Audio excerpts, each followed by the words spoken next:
നമുക്ക് ട്രെൻഡിങ് ആയിട്ടുള്ള ചിക്കൻ ശരിയാക്കിയാലോ? നമ്മൾ ചിക്കൻ്റെതാ 2 പീസാണ് എടുത്തേക്കുന്നത്. അത് നല്ല കണക്ക് വൃത്തിയാക്കി ക്ലീൻ ചെയ്ത് നന്നായിട്ട് ഞാൻ വരയുന്നുണ്ട്.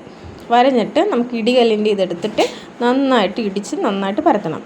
ഇനി ഇതിലേക്ക് മുളക് പൊടി, മല്ലിപ്പൊടി, ഗരം മസാല, മഞ്ഞൾപ്പൊടി, വെളുത്തുള്ളി ഇഞ്ചി പേസ്റ്റ്, തൈര്, ഉപ്പ്, ജീരകപ്പൊടി, വിനാഗിരി, നാരങ്ങ നീരായിരുന്നു, വിനാഗിരി തേച്ച് നല്ല കണക്ക് മിക്സ് ചെയ്ത് ഒരു 3 മണിക്കൂർ വെച്ചിട്ടുണ്ട്.